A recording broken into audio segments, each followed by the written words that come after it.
चलो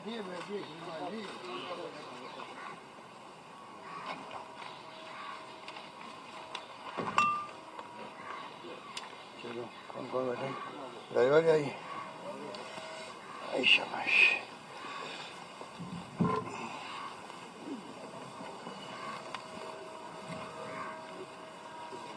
इनको क्या दिया है? रीड क्या लगा?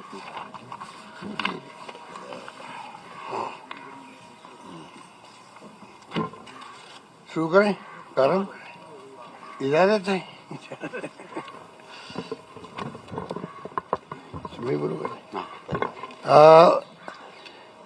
मैंने आपको पहले भी कहा, लगातार मैं बोल भी रहा हूँ कि 3 साल का जो शासन हुआ है हमारा बेमिसाल हुआ है और उससे इतना फ्रस्ट्रेशन हो गया बीजेपी को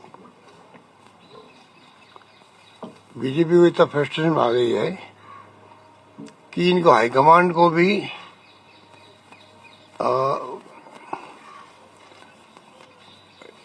आगे आके इनको कहना पड़ रहा है, अरे भाई कौन बोल रहे हैं, कौन बात कर रहे हैं, तो उनको भी कहना पड़ रहा है कि आप कर क्या रहे हो।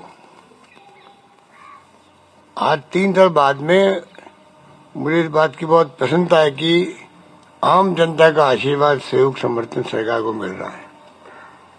जो कहते हैं कि सरकार विरोधी लहर पैदा होती है 2-2.5 साल बाद में हो जाती है, 3 साल के बाद में भी सबको एहसास हो गया है आम जनता हमारे कामों से खुश है। जो हमने फैसले किए हैं, चाहे वो कोरोना का हो मैनेजमेंट, चाहे शिक्षा में, स्वास्थ्य में, पानी में, बिजली में, सड़कों में, सब में, उससे बहुत फ्रस्ट्रेशन में आ गए। हर जो इश्यू नहीं होता, नॉन इश्यू को इश्यू बना रही लोग। नॉन इश्यू को इश्यू बनाने का इन्होंने धंधा कर रखा है। धंधा करने का समझ गया मतलब कि कोई इश्यू बनता ही नहीं तो धंधा कर रहा है। मतलब एक प्रकार से हर चीज को आप तो मीडिया के माध्यम से आप ट्रायल करते रहो, मीडिया ट्रायल करवाने के लिए। तो ये जो स्थिति बनी है वो मैं महसूस करता हूँ अलवर की घटना के वक्त में भी और अभी भी महसूस करता हूँ। अब 25 लाख के लगभग छात्रों ने या नौजवानों ने भाग लिया। हमने आप समझ लीजिए कि उनके प्रति ये भावना हमारी थी सबकी कि भाई कैसे 25 लाख लोग जेलों में जाएंगे, कहाँ तो रुकेंगे, कहाँ खाना खाएंगे। सर्दी का वक्त है तो हमने तमाम जगह मैनेजमेंट की, मैंने खुद मीटिंगें बुलाई और हमने उनको सारे बसें फ्री की हुई थी पहले रोडवेज की। फिर मालूम पड़े तो कम पड़ रही है तो प्राइवेट बसें करो और सब सुविधा हमने दी उनको। कलेक्टर को कहा गया आप एनजीओ से संपर्क करें जिलों के अंदर, प्रयास करें कि रात को रहने में तकलीफ नहीं आए, आराम से कोई खाने पीने की व्यवस्था भी कोई एनजीओ करे। और मुझे खुशी है कि जो कोरोना में देखने को मिला लोगों का जो भाव कि सबने मिलकर लड़ी, किसी गरीब को भूखा नहीं सोने दिया।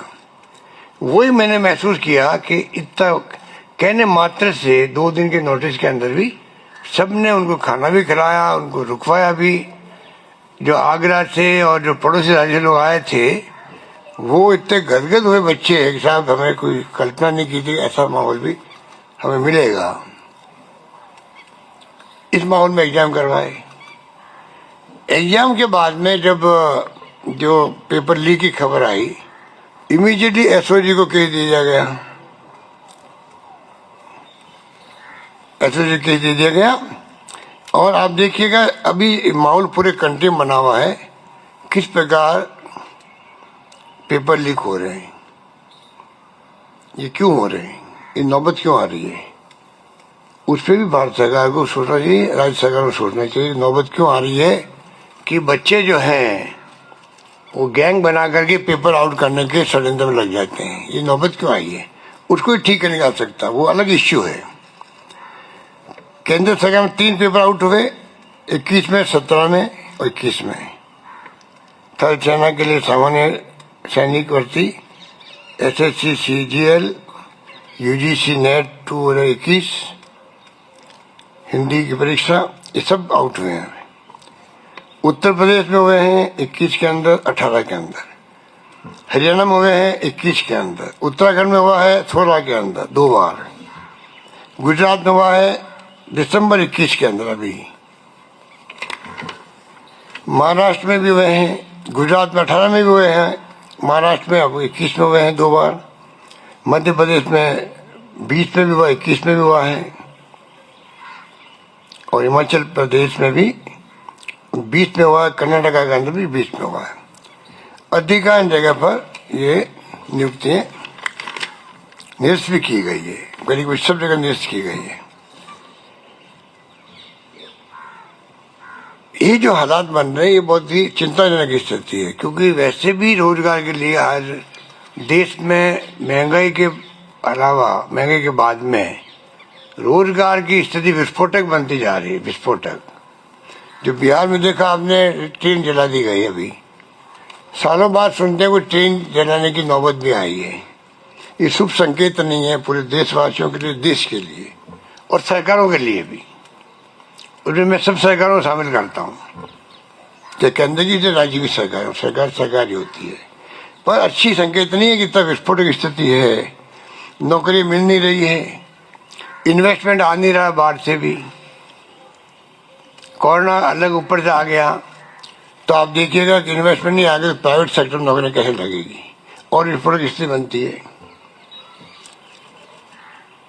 वही माहौल बना हुआ है।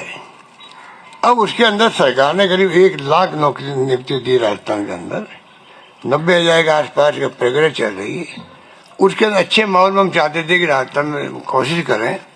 इन्वेस्टमेंट 22 एक इवेंट होने जा रही थी, वो भी पोस्टपोन हो गई इस कोरोना के कारण से। पर कैसे प्राइवेट सेक्टर में, कैसे पब्लिक सेक्टर में हम लोग नौकरियां दें, ये हमारी प्रायोरिटी है। और बीजेपी ने जिस रूप में बिहेव किया है वो अच्छा नहीं किया है। बीजेपी का व्यवहार जो है ना, वो मैं समझता हूँ कि अगर मैं कहूँ कि कंडेम करने लायक है तो कोई अतिशयोक्ति नहीं होगी।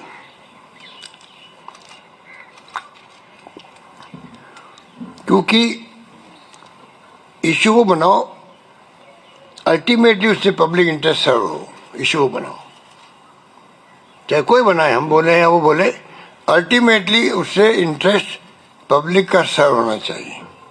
क्या मैं उनसे पूछना चाहता हूँ कि रिट के अंदर जो बच्चे बैठे हैं, जिस रूप में इश्यू बनाया जा रहा है, बनाया गया है, पब्लिक के अंदर जो कुछ भी नई नई बातें लाई जा रही है, उनको पूछो भी आप क्या, जो लोग बोल रहे हैं नेता लोग बीजेपी के, पूछो आप लोग क्या जो गैंग काम कर रही थी ये पेपर लीक करने की, उनके अगर आपके संपर्क हैं तो आप अगर भागीदार नहीं हैं आप उसके अंदर, और सरकार बदनाम करने षड्यंत्र आपका नहीं था, तो आप एग्जाम के पहले कह देते, तो बड़ी स्टेटमेंटशिप होती है आपकी, तो भाई देखो हमारे पास खबर आई है और पेपर लीक हो सकते हैं, तो सरकार भी उस ढंग से पहले और प्रिकॉशन करती। अगर हमें ईमानदारी होती तो आप उसको, अगर आपके पास कहाँ से खबर आई, वो तो कम से कम सामने आनी चाहिए, वो भी जांच का विषय होना चाहिए। मैं तो एसओजी वालों को कहना चाहूँगा, आप पता करो कि अगर ये किसी के पास, क्योंकि ये मालूम आपको, कोई क्राइम की जानकारी किसी को मिल जाए, आम आदमी को भी, और वो जानकारी नहीं दे तो वो भी भागीदार होता है, क्राइम का भागीदार होता है, ये लॉ कहता है। तो क्या मतलब ये जो बोल रहे बढ़ चढ़ करके कि शिक्षा संकुल और कहाँ क्या क्या होगा, कैसे होगा, पूरी पिक्चर बता रहे हैं, तो भाई आप किस गैंग से मिले हुए हो? वहाँ गैंग वार चल रहा है, इसके अंदर भी गैंग वार चल रहा है, कई गैंग काम करती है इसके अंदर। आप किस गैंग से मिले हुए बताओ, वरना कोई कारण नहीं था। अगर आप पब्लिक इंटरेस्ट होता आपका, आप शिक्षा मंत्री को कहते, चीफ सेक्रेटरी को कहते, मान लीजिए डीजी पुलिस को कहते, तो ये आप समझ सकते हो क्या हो रहा है। इतने बड़े संख्या में बच्चों का भविष्य है, तो हमने आज तय किया कैबिनेट की पूरी मीटिंग के अंदर, कि भाई हम क्यों नहीं, जनता ही माई बाप है। देखिए जनता की जो खलक की आवाज खुदा की आवाज वाली बात है। उसी ढंग से अगर मान लीजिए जनता में भावना है भाई पता नहीं लीग में कितने लोगों को फायदा पहुंचा होगा, एसओजी के आधार पे तो मैक्सिमम 300 लोग होंगे, 350 लोग होंगे, मुश्किल से होंगे, वही मुश्किल से होंगे। और एसओजी की कामयाबी को कोई अप्रिशिएट नहीं कर रहा है। गुलाब सिंह कटारिया ने अप्रिशिएट किया तो दूसरे दिन, क्योंकि वो आरएसएस और बीजेपी के फासिस्ट लोग बार बार कहते हैं फासिस्ट लोग हैं, इनका विश्वास नहीं लोकतंत्र में, इसलिए सेकंड है उसको इतना दबाया गया कि उसको अपने बयान बदलना पड़ा। नेता प्रतिपक्ष को बयान बदलना पड़े तो सच्चाई तो बोल दी उन्होंने, फिर दबाव आया कि नहीं अब तो आप तो कर क्या रहे हो, हमारा एजेंडा इस सरकार को बदनाम करने का। ये एजेंडा आपका दिल्ली से चल के आया है, यहाँ पर दिल्ली से चल के एजेंडा आया है इनका कि अब आपके बारे में कुछ नहीं रहा है, 1.5 साल 2 साल बच्चे हैं, अब तो आप सरकार को झूठा ही बदनाम करो, कुछ भी करो। और उसमें इनकी मास्टरी है, काम कम करते हैं मार्केटिंग ज्यादा करते हैं। उसी ढंग से ये बदनाम करने का भी आप देखिए इनको तरीका, रात दिन सोशल मीडिया इनके कब्जे में है। जो इनकी वो टोल आने बैठी हुई है उनका काम धंधा यही है, तो आप समझ सकते हो। तो आज मैंने तय किया कि हम इस एग्जाम को L2 L1 में तो कोई पेपर आउट हुआ नहीं है, L2 का एग्जाम जो है उसको निरस्त करेंगे। और L1 तो एग्जाम उसमें कोई पेपर आउट हो नहीं हुआ है, L2 का एग्जाम जो उसको निरस्त करके नए सिरे से सबको चांस मिल जाएगा, उसके अंदर कहने की गुंजाइश खत्म हो जाएगी। उसको दोबारा पहले करवाएंगे रीट। जो पहले सिस्टम था भारत सरकार का, हमारे वक्त में 2 एग्जाम होते थे, एलिजिबिलिटी टेस्ट ये और उसके बाद में फाइनल जब नौकरी के लिए भर्तियों का टेस्ट होता है, वही सिस्टम वापस ला रहे हैं, जिसके अंदर अभी इनका एक तो हो गया, ये रद्द हो जाएंगे। संख्या बढ़ा रहे हैं, पहले 31,000 थी, लगभग 31 की थी, 32,000 थी, लगभग 32,000 थी। अब 32 के अलावा पहले 20 हमने घोषणा की थी, अब हम 30 की घोषणा करते हैं। तो 32 और 62,000 भर्ती हो जाएगी, 62,000 भर्ती है टोटल हो जाएगी, टोटल 62,000 भर्ती टोटल हो जाएगी L1 और L2 में दोनों मिला के। इसमें L1 के 15,000 ये वो अलग बात है, माइनस हो, ये जो सेलेक्ट हो ये तो हो जाएगा ना, 64,000 कुल होगी ना, पहले 32 थी, अब 30 और मिला रहे हैं। उसमें लेवल 1 के जो अभी पास हो जाएंगे वो 15,000 जो भी फिगर है, तो वो मतलब अलग निकल जाएंगे। बाकी का हम आगे एग्जाम लेंगे, 2 तरह से लेंगे, एलिजिबल टेस्ट पहले की तरह, और एलिजिबल टेस्ट में भारत सरकार कहती है आप इसको भले परमानेंट कर सकते हो, एक बार एलिजिबल हो गया तो भले वो 2 साल 4 साल 5 साल कभी दे बोलिए, वैलिडिटी आजीवन है उसकी। तो वो तो हम बाद में आपको बताएंगे जब रूट्स वगैरह बन जाएंगे, क्योंकि रूट्स बनाने पड़ेंगे नहीं इसको वापस, परंतु इसको अपन चाहेंगे कि वो कराएं और बाद में फाइनल एग्जाम करवाएं विषय वाइज। जो विषय के होंगे लोग, जो कैंडिडेट विषय वाइज करवाएंगे।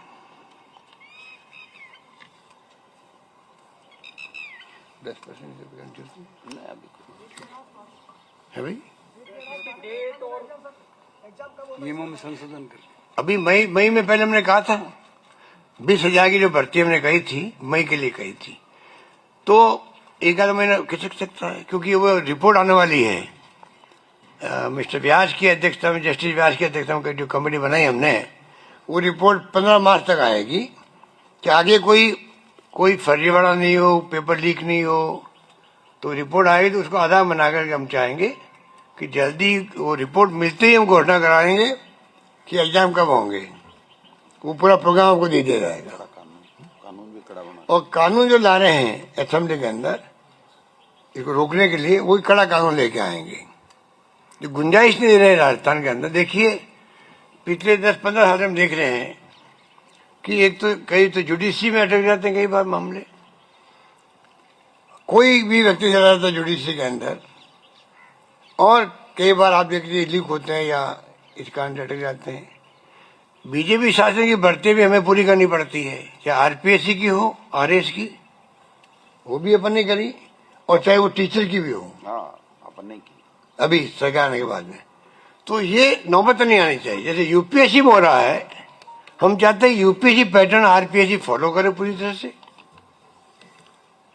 बल्कि वो जो सबऑर्डिनेट सर्विसेज बोर्ड बना वो भी फॉलो करे, और बाकी सिस्टम ऐसा बन जाए जो कमेटी रिपोर्ट आएगी उसके आधार पर हम चाहेंगे कि ऐसा सिस्टम बने कि बिल्कुल इसमें स्मूथली बच्चों को टेंशन में नहीं हो, आराम से एग्जाम दे सके। ये बार बार आप कितने क्या बीतती होगी उनके ऊपर, क्या बीतती होगी कि पता नहीं अब क्या होगा।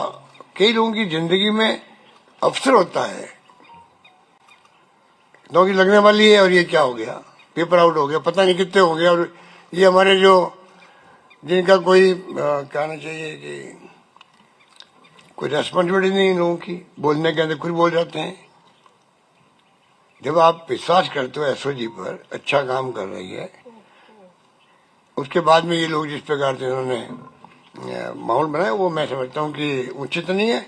और ये लोग जिस प्रकार से बोल रहे हैं, अपनी भाषा काम ले रहे हैं, वो भी उचित नहीं है। देखिए उचित नहीं है। एज और होंगे उनको भी स्टीलन देंगे, ओवर एज हो जाएंगे मानुष के कारण से, इसके उसको हम लोग इसमें छूट दे देंगे, मतलब उनको प्रॉब्लम नहीं आएगी। ये अनफॉर्चुनेट है। ये कोई हम लोग, ये आपको याद होगा मैंने कहा था सचिवालय के अंदर जब मांग की थी, हमारे मीडिया वालों ने पूछा भाई आप इसको एग्जाम को कैंसिल करेंगे, तो मैं कहा बहुत आसान काम है, परंतु लाखों बच्चों का भविष्य जुड़ा हुआ है, तो मैं इसलिए आप इसको क्यों सोचते हो ये कैंसिल हो एग्जाम। हमने देखा कि कुछ तरीका निकाले जिससे कि ये एग्जाम हो जाए, सब्जेक्ट वाइज भी हो जाए, परंतु हमने देखा हम कुछ भी कर ले, जब ये तय कर बैठे हमारे विपक्ष के नेता लोग, हमें तो सरकार को बदनाम भी करना है, एग्जाम होने देंगे नहीं टाइम पे ये आगे भी। इसलिए हमने कहा नए सिरे से शुरू करते हैं, जिससे कि टाइमली फिर एग्जाम होने लग जाए। हमको इससे खुश नहीं है, इस फैसले से, इनकी हरकतों से तंग आकर के हम देखते हैं कि बच्चों का भविष्य खराब क्यों हो। लाखों बच्चे होते हैं, परिवार होते हैं उनके, उनमें क्या बीतती है।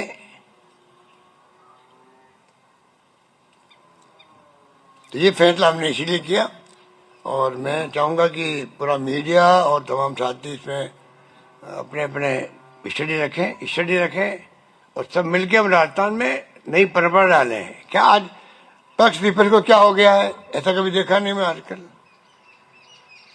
जो हरकतें हो रही है, बताइए आपको उचित है क्या ये?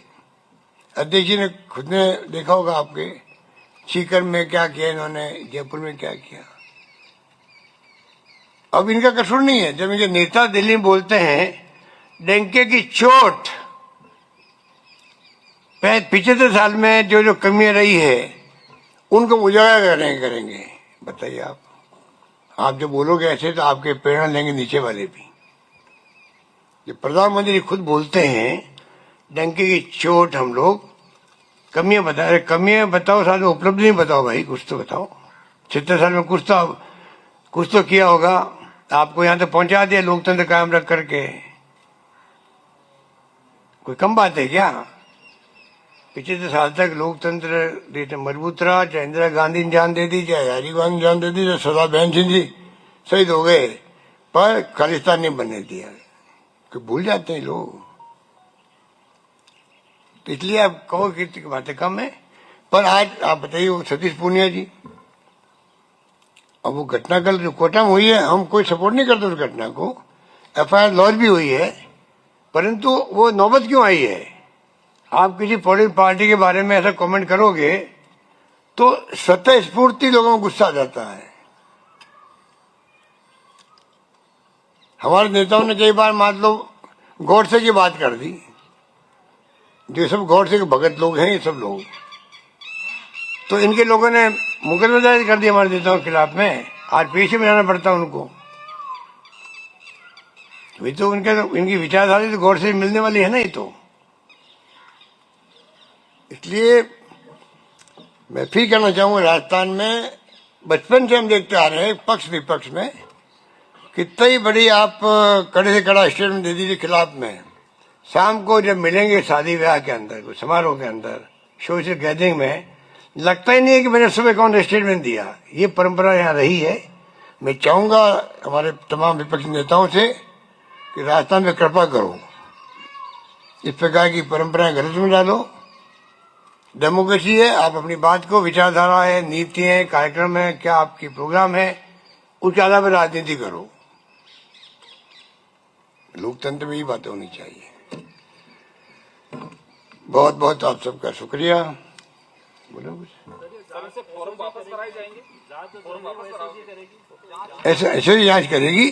हम खुद चाहेंगे ऐसी जांच पूरी करे और पहुंचे, उस क्राइम करने वाले तक पहुंचे, चाहे वो व्यक्ति कोई हो, किसी लेवल का हो, वो चिंता नहीं करे। हमने उनको फ्री हैंड दे रखा है, हम उनसे बात नहीं करते हैं। उनको सुपुर्द कर दी जांच, प्रेस कॉन्फ्रेंस एडीजी ने खुद ने की, हमने तो कहा नहीं उनको करो, ना उन्होंने हमसे पूछा भी नहीं। हमें अच्छा भी लगा जिसको जिम्मेदारी दी गई है। जब हम आरोप लगाते हैं सीबीआई पर, इनकम टैक्स पर, ईडी पर आरोप लगाते हैं कि भाई ये मॉनिटरिंग करके तंग करवा रहे देश के अंदर लोगों को, तो हमारी कॉन्शियस कभी नहीं कहेगी, फिर हम जाकर के एसओजी को कहेंगे तुम ये करो ये मत करो। इतना ही फर्क है।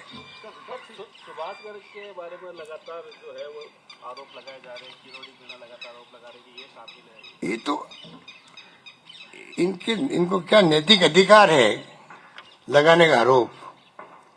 किसी के, इनको तो न्यूज में बने रहना खाली पर। किरोड़ी मीणा जी को देखिए, उनको ये जयपुर वाले जो नेता हो, इनको अलग थलग किए हुए हैं। किरोड़ी मीणा जी को दिल्ली को खुश करना है, हाईकमांड को, इसलिए चाहते हुए नहीं चाहते हुए भी वो जानबूझ के बोलते ही रहते हैं। उनकी फितरत है बोलने की, इसलिए बोल रहे हैं।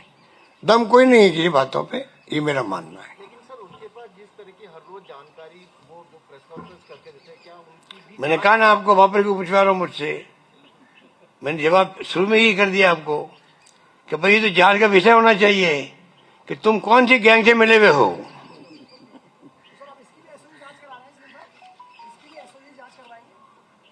मैं कौन हूँ कहने वाला? एसओजी की ड्यूटी है कि जिसको जो उनको लगे कि ये जो हमने जांच पढ़ाई है आगे, इसमें जो अगर मान लीजिए उनको जरूरत पड़ेगी कि बयान देने के लिए, बयान। सर किरोड़ीलाल मीणा जी ने कहा कि एसओजी जो है गलत दिशा में जांच कर रही है, सीबीआई अगर जांच करती तो दिशा सही हो सकती। उनकी बातों में ज्यादा उनको सीरियस लेना नहीं चाहिए आपको।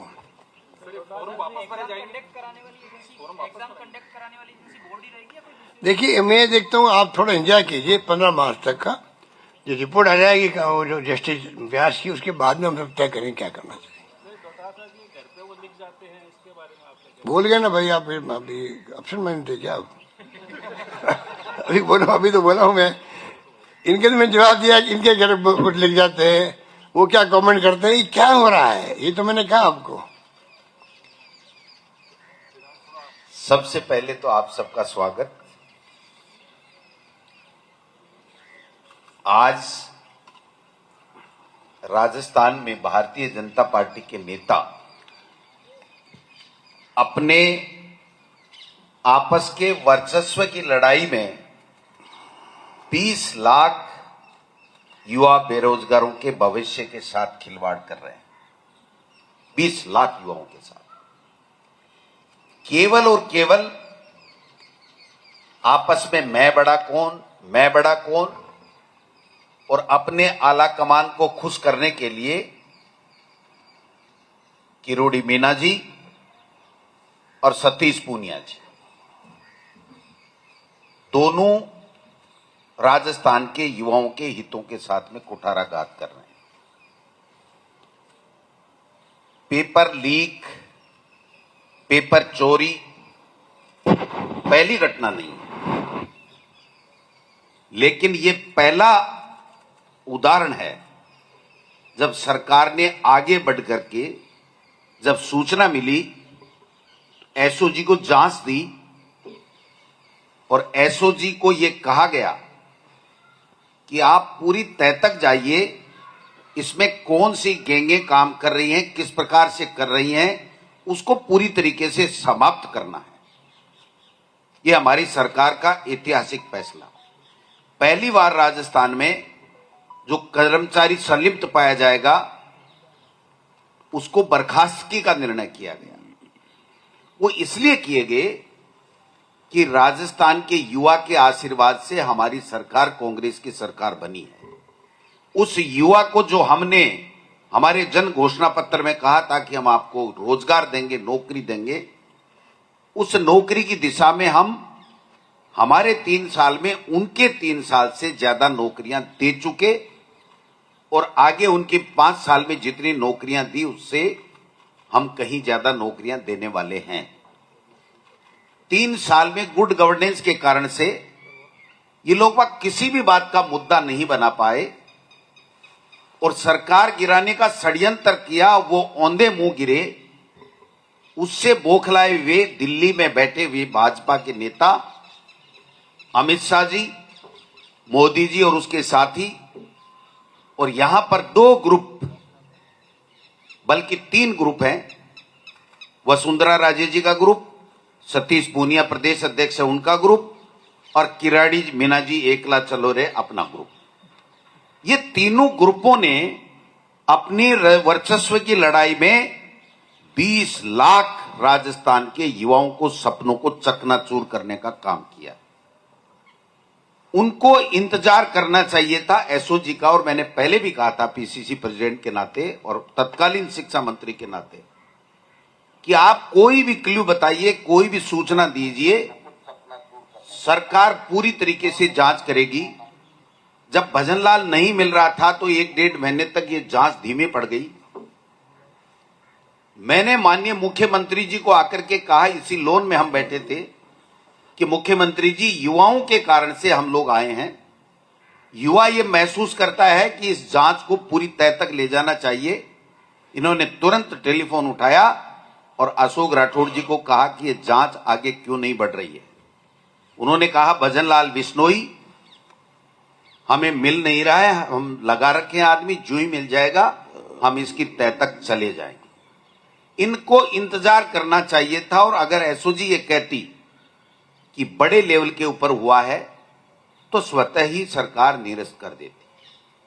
अगर एसओजी 100 जगह, 200 जगह, 300 जगह की कोई बात करती तो उसके बाद में उस तरीके से सरकार फैसला करती। लेकिन इनको 3 साल में एंटी कमेंसी पैदा नहीं कर पाए। 25 में से 25 सांसद 1 रुपया दिल्ली कोड़ी ला नहीं पाए राजस्थान के विकास के लिए।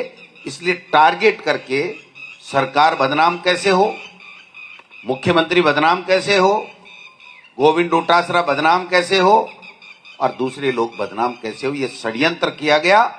हमारे खिलाफ तो षड्यंत्र करो, बदनाम करो, अगर हम सच्चे हैं तो सच्चे रहेंगे। इनके बदनाम करने से हम में से कोई भी बदनाम होने वाला नहीं है। लेकिन इन्होंने आज पाप किया उन 20 लाख लोगों के भविष्य के साथ में, क्योंकि ये भर्ती भी मुख्यमंत्री जी ने इसलिए बढ़ाई है कि युवा जिसके कारण से हम सरकार से आए उनके भविष्य के साथ खिलवाड़ नहीं होना चाहिए। और देश में आज बर्निंग इश्यू है। मोदी जी ने युवाओं को रोजगार देने का जो वादा किया था वो तो विफल हो गए, लेकिन हमने जो वादा किया है उसमें हम खरे उतरे, जिससे युवाओं का सरकार के प्रति विश्वास जमा रहे। इसलिए आज ये जो फैसला किया गया है, 62,000 की भर्ती होगी आगे चल करके। नियमों में संशोधन भी इसलिए सोच समझ करके पार्टी की तरफ से भी हमने सुझाव दिया कि कांग्रेस का कार्यकर्ता और नेता माननीय मुख्यमंत्री जी ये चाहते हैं कि इसमें और पारदर्शिता लाई जाए और कड़ा कानून बनाया जाए।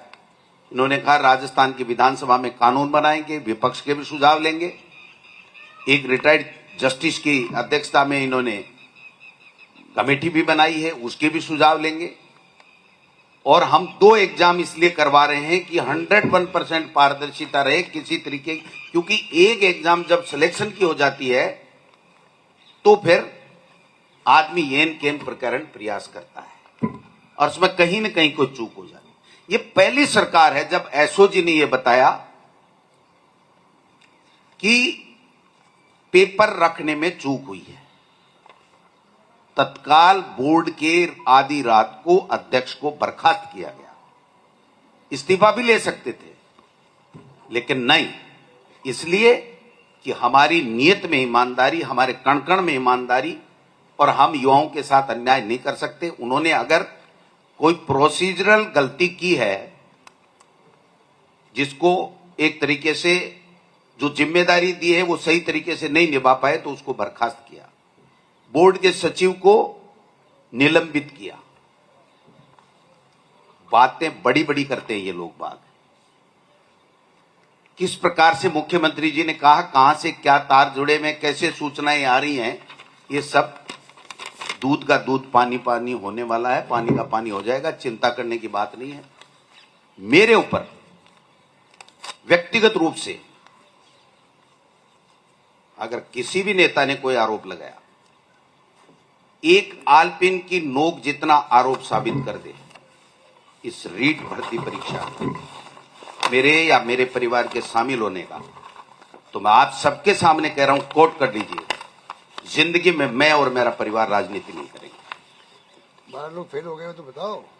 लेकिन मेरे परिवार के 13 लोगों ने एग्जाम दिया। मैं विधानसभा में बताने वाला था, मेरे परिवार के 13 लोगों ने एग्जाम दिया, 13 में से एक भी पास नहीं हुआ।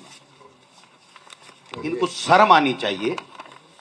सुभाष गर्ग जी के पीएसओ के लिए अभी किरोड़ी जी ने बोला कि वो पास हो गया, पेपर लीक हो गया, 150 में से 29 नंबर आए।